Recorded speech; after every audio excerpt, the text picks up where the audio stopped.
Blazing Saddles was, for me, was a film that truly broke ground. It also broke wind, and maybe that's why it broke ground. But there were a lot of avant-garde conceptions in that movie. I wrote a script, first draft, 1971. That's where it began. And Warner Brothers, lo and behold, bought it, much to my amazement. And they hired Alan Arkin to direct it and James Earl Jones to play the Black Sheriff. Well, can't you see that's the last act of a desperate man? We don't care if it's the first act of Henry V. We're leaving. And for some reason, that fell apart.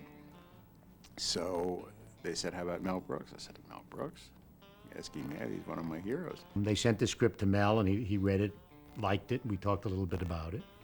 And Warner Brothers gave him carte blanche. What in the hell do you think you're doing here? This is a closed set. Piss on you. I'm working for Mel Brooks. Not in the face. So Mel decided he wanted to direct it, but he wanted to rewrite it, and he wanted to make it. He called me up and said, I want to make this a parody of every Western you've ever seen. Usually you throw out the original writer, always. You just get him off the set. You get rid of him because he's trouble. He's a lot of trouble. I like Bergman. I like what his concept was very basic. His concept was play 1874 in 1974. I said, okay, great. We can do that. It's 1974 in 1874 is what it is. You know, you have we have Eldridge Cleaver riding into town on a pony, and you make the joke with the Gucci bags and that he's hip, and that's it. You take it for granted. You don't examine it. I wanted Richard Pryor to play the lead, but I said, wait a minute, Richard's smart. Maybe we'll make Richard. He was only a nightclub comic then. Nobody knew him. So I called Richard and I said, Richard, come write with us. He said, okay. The writing process was insane when there were 5 of us writing, which was about 8 weeks of a first draft. It was like writing the show of shows again. It was all being in a room, competing with each other. It was really hilarious between, Mel and Richie. It was a really funny room. People had different specialties. For instance, instead of writing the Black Sheriff, Richard Pryor concentrated on Mongo, the character Alex Karras played. He wrote most of the Mongo stuff. I mean, he loved Mongo. He came up with crazy stuff like Mongo, only porn in Game of Life. I mean, just insane, wonderful, brilliant stuff. I'm the marshal in this here town, and you're a big fat fairy. Hold it. If you want to draw on me, put a quarter in the machine.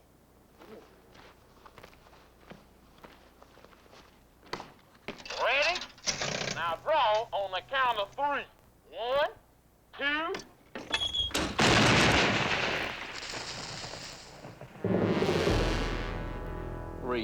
What would happen is it would be like a game of telephone.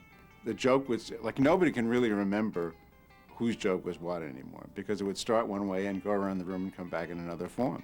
And it was really exciting. It was really, really funny because we knew nobody was going to go see this movie. So we threw in everything but the kitchen sink. Do we have the strength to carry on this mighty task in one night?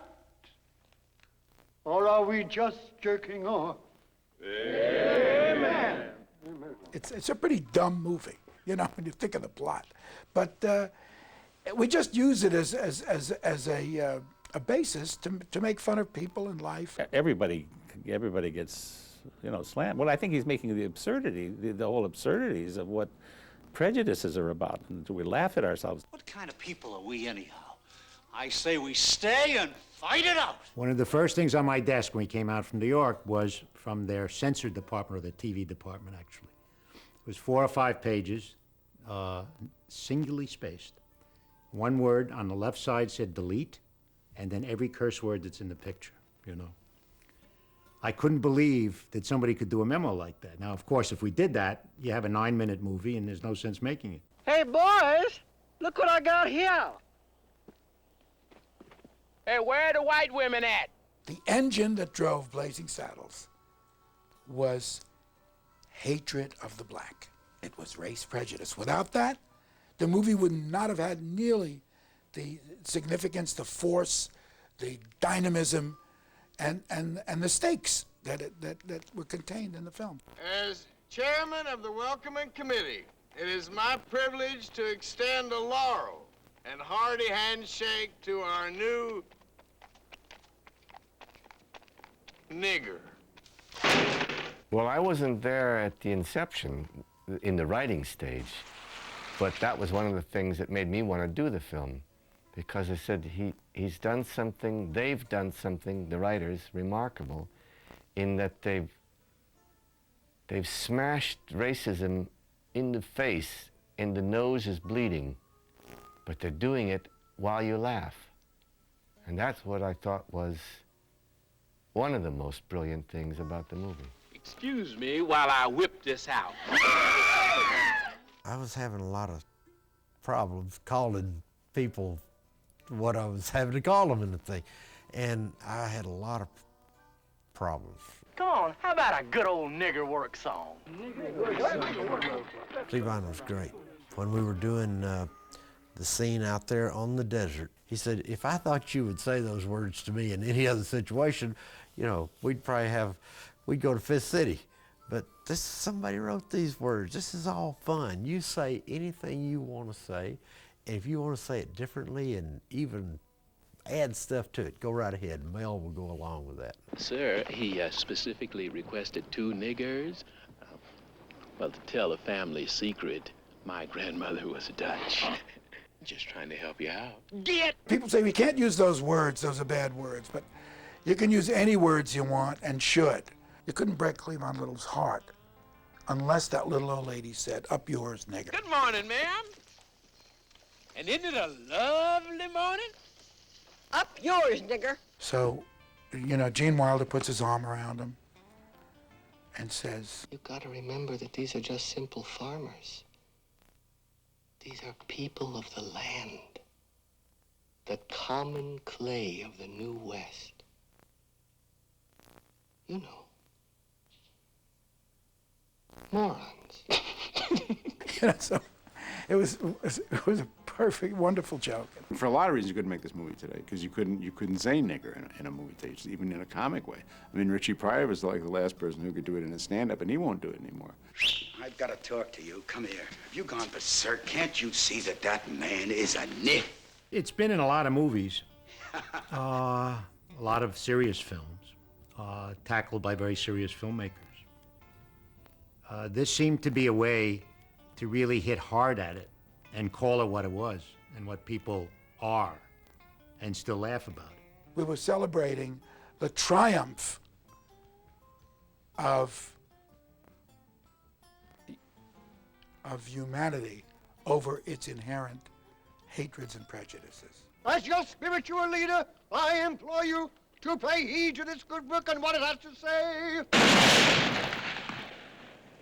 Son, you're on your own. There was a total risk. I mean, which, you know, the movies that seem to attract people, the ones at the most risk, and that's what's gone today. You know, there's no risk. It's too many stock options to risk anything. We've got to protect our phony baloney job, gentlemen. We must do something about this immediately. Immediately, immediately. Harumph, harumph, harumph, harumph. I didn't get a harumph out of that guy. Give the governor harumph. Harumph? You watch your ass. I went to Warner Brothers and said, Richard Pryor is Black Bart. He's the guy. He's brilliant. He's going to be a big star. Richie, in those days, was phenomenal and a little bit unreliable here and there. I remember once we were writing and we were there and Richie didn't show up.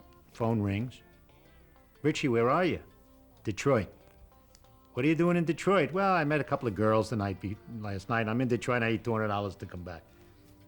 So we sent him the $200 and he came back. Warner Brothers was afraid to take a chance on Richard, and so they decided not to cast him in it. They wanted us to go with Flip Wilson. And it would have been a different picture. And then, fortunately, they found Cleavon Little, who was wonderful in the part. The fool's going to... I mean, the sheriff's going to do it! I was very lucky to find Cleavon Little, who was a bit of a genius himself and sweetest guy that ever lived, and very talented, very sharp, very handsome. Like I told you, once you establish yourself, They got to accept you. Catch you later. Wanted Richard Pryor, couldn't get him. Got Cleavon Little, very happy. Wanted the Waco Kid. Wrote to a place in Hawaii where Dan Daly was staying. Originally, the person that was hired for it was Dan Daly, the dancer and comedian. He's got a leathery old face. He's a wonderful actor. He could play that old alky. He could play the old drunk. He got cold feet. He couldn't. I can't say words like that. So near the 11th hour, we were left with trying to find a drunk. So we thought, who else could play the Waco Kid? I wanted a leathery-faced guy, an older guy, and a guy who maybe had at one point in his life an affair with the bottle, you know. An old alky would be perfect for him. We flirted a little bit with Gig Young, and Gig was going through a few problems at that moment. So Mel turned to Gene, who had done the producers with him. And Gene basically did as a favor to him. First of all, Mel and I were talking about Young Frankenstein at the very earliest stage. And he showed me a script called Black Bart. It wasn't called Blazing Saddles, it was called Black Bart.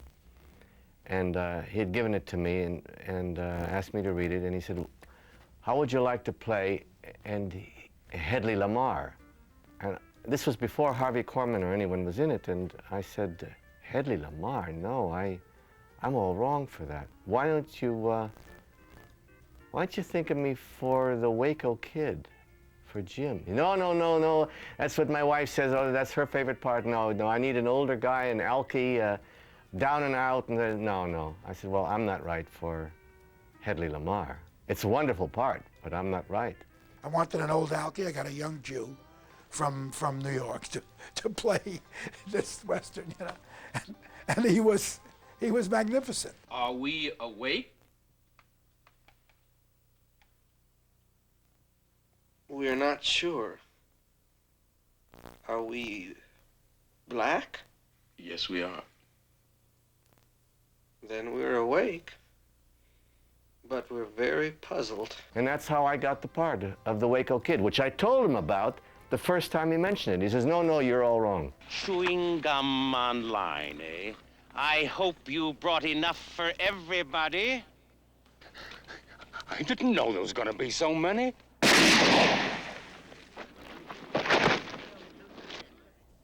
Boy, is he strict. Harvey Korman is undeniably one of the great comic geniuses of all time. Film geniuses. He could do anything. God darn it, Mr. Lamar. You use your tongue prettier than a $20 whore. I had heard that he had asked Carl Reiner. I know I wasn't the first choice. I'm never the first choice on anybody's list. I'm going way down the list. You get this guy, no, he's caught too much. Get this guy, no, he's busy doing something else. Then they get down to Corman, way down to Corman. He is the ultimate sketch actor. And playing Hedley Lamar, he heightened all the rest of the stuff because he can come up with stuff, and especially in the scenes with Mel. My one regret is that the first day of shooting was a scene where I'm in the office and he's signing, I'm trying to get him to sign something, and there's a whole thing with a paddle. And I was working too. That was the first day, and I felt like I had to work too hard, like I had to prove myself that I was really going to be okay in this part. And I did a little too much, and I improvised a little too much, and I made some lines that were kept, which I wasn't that happy or that proud of.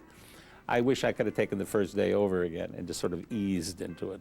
May I try one? Please do, sir. Thank you. These things are defective.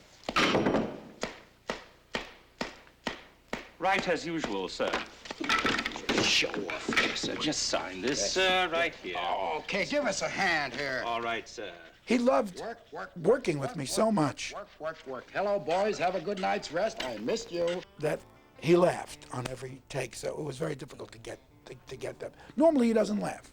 He could hold it in. It was such great fun. It was a fun set. Mel insists that there is a fun set. You can't do a comedy without... I've been in comedies where the set is stressed and people are worried about this, or there's egos going on and temperament and all that stuff. You can't have that on a comedy set, at least as far as I'm concerned. So it's always fun. It's great. There's an improvisatory. People are jumping in with ideas. Try this, let's do it. This was indeed one of those kind of pictures. Harvey knew what was going on, Gene knew what was going on, and Mel knew what was going on. That's about it. But the rest of us, we were just kind of saying, what in the world is this? You know, we couldn't, you can read a script, but you can't put it all together and then do it in pieces and think it's going to be anything. We thought, this is crazy. If you get together and everybody likes each other and helps each other and is comfortable with each other and wants to support each other, it works. He made the lieutenant governor, Hedley Lamar. By the way, Hedley Lamar sued us. And they said, what do we do? Should we go to court? I said, pay her, give her whatever she wants, you know. She's Hedley Lamar. She's given us, you know, she was in the Casbah with Charles Boyer. I mean, we loved her so much. Pay her some money. Thank you, Hetty, thank you. It's not Hetty, it's Hedley Lamar. The hell are you worried about? This is 1874. You'll be able to sue her.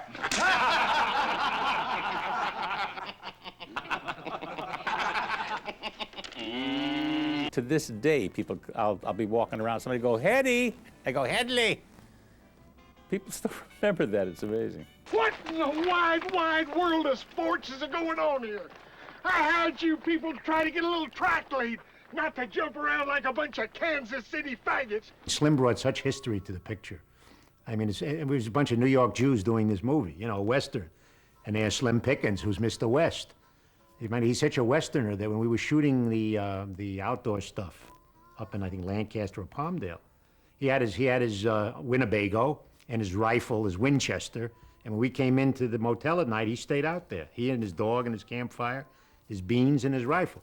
I said, Slim, you've made 100,000 movies, you know? Give me some advice. He'd say, whenever you get a chance, Mel, sit down. I said, sit down? That's your advice? I'm asking Orson Welles how you make Citizen Kane. He says, sit down. He said, but he was right, because you can become exhausted, you know. Slim did not have words of wisdom.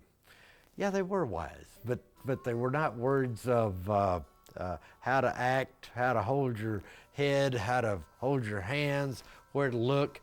His words were, do what feels natural to you. Say it the way you want to say it.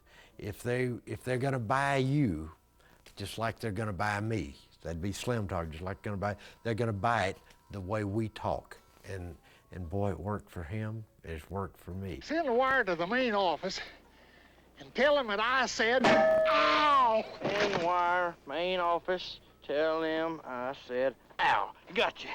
We were eating lunch at Warner Brothers Commissary, and John Wayne was sitting next to us. And I mean, it's John Wayne. I mean, so John Wayne looks over to Mel and he says, I hear you doing a Western with you. You say, blow it out your ass. Mel says, yeah, that's right, John. And Mel says, and I'd like you to be in it. He says, oh, I can't be in a Western like that, but I'll be the first one to see it. Now, what the hell do you think you're doing with that tin star, boy? Watch that boy shit, redneck. You talking to the sheriff of Rock Ridge. I did a lot of dirty, crazy things and got them into the movie. The one thing Warner Brothers would not let me put in was a very good joke, really a good joke. A little dirty, a little risque, but really a good joke. They're in the dark. Cleavon Little and Madeline Kahn, Black Bart and Lily von Stupp are in the dark. And they're obviously making love, and she says, Tell me, Schatzi, is it true what they say about the way you people are gifted? Oh, it's true. It's true. It's true. It's true. And then you hear Cleavon Little say, I hate to disappoint you, ma'am, but you're sucking on my arm. So, good. The crew loved it. You know, it was one of the big, we saw it dailies. I mean, it was one of the biggest laughs in the picture. But Warner Brothers said, you know, that's over the limit, you know, so. Hey, now, folks, that gal y'all been waiting for, double variant bombshell herself. Let's hear it for Lily von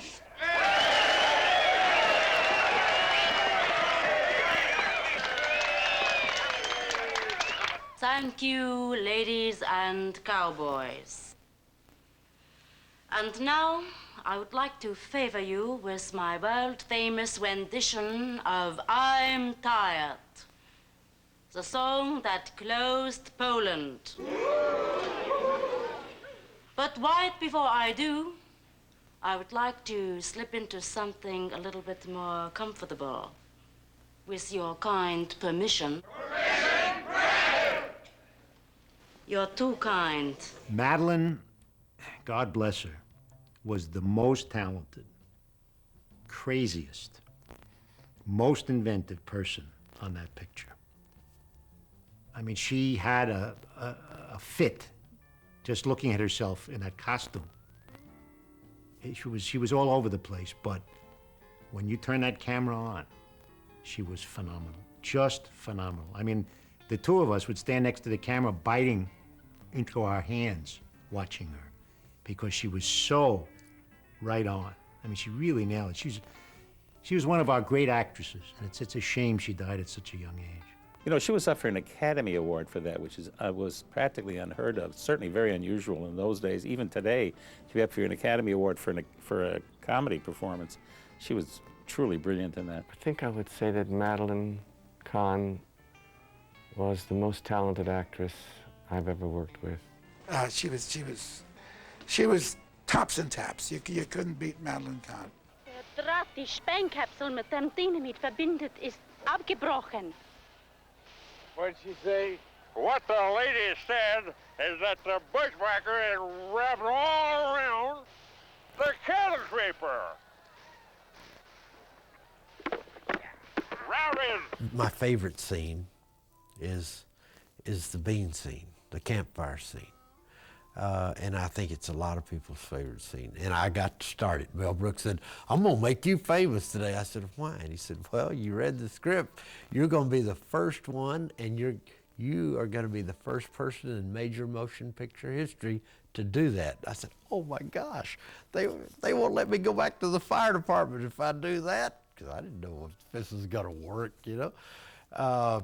And he said, because of this, you won't have to go back to the fire department. And he was right. Cowboys swill black coffee and eat unconscionable amounts of beans on these tin plates. Ever since I was 4 years old, that's all they do. They sit around a campfire, they eat a lot of beans, and they drink a lot of black coffee. Well, we figured out, you eat that many beans and you have a lot of black coffee, you're not going to be good company in about 20 minutes, you know. An hour later, that place is going to be unlivable, you know. So we just threw it right into the movie, you know. It was part of our, you know, discovering the West, the true West, you know.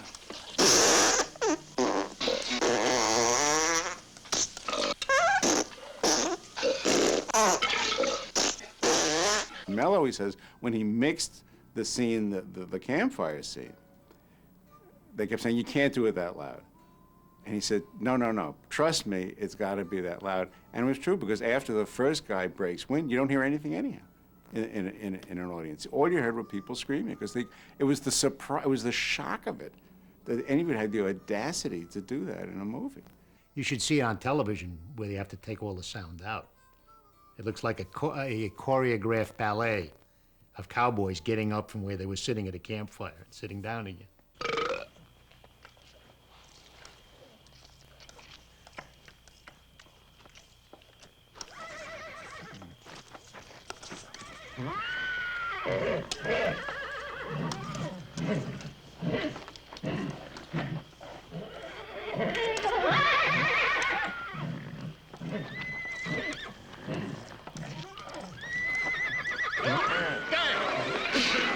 How about some more beans, Mr. Taggart? I'd say you've had enough. There will never, ever be another Blazing Saddles, ever. And when I say it, I'm sitting there, I get chills talking about that, because there is nobody that I have ever met who has ever seen Blazing Saddles and is a Blazing Saddles fan that picture can be topped by any other picture. None. This is the finest comedy ever done. Mel Brooks, you did a good job. If it came out today, I think it would be the same. I don't think people would say, oh, it's cute, an old-fashioned film. I don't think they'd say that at all. It's still a modern film, and I think it always will be, which makes it a classic. I think it will live forever. It was outrageous. I think it paved the way for other more outrageous pictures to come along. Sort of gave courage to a lot of filmmakers to go, hey, anything goes. Saddles is one of the few comedies that is not only long-lasting for audiences, but it keeps throwing off money to the people who made it in the first place. And I tell everybody that I'm living in the house that farts built. Blazing Saddles was one of a kind. I mean, it'll stand for all times as a monumental American film comedy. One day is all we'll need to secure your name in the annals of Western history, and to get for you a nomination for, dare I say, Dare. the presidency. Wow! Ah, hail to the chief! Hail to the chief! Rum, dum, da, dum, dum, da, da, da, da, da. We're here, Governor. Boy, do I hate the West. I'd like to have a word with you, Turkey. Can I have you fired? Nope. Local 32. Local 32. Damn unions are strangling the West. Damn unions. Are you crazy? Don't write damn unions. Never put that in the paper. I'll lose the blue-collar vote. One in the year, darling. One in the year. I love it. Governor, these people are dummies. I know that. How do you think I got elected? Oh, Bill. But, Governor, we came all the way out here to get your impressions. Impressions? Governor, what are you doing? Harpo Marx. You wanted my impressions, didn't you? Watch this. Toulouse-Lautrec, my favorite.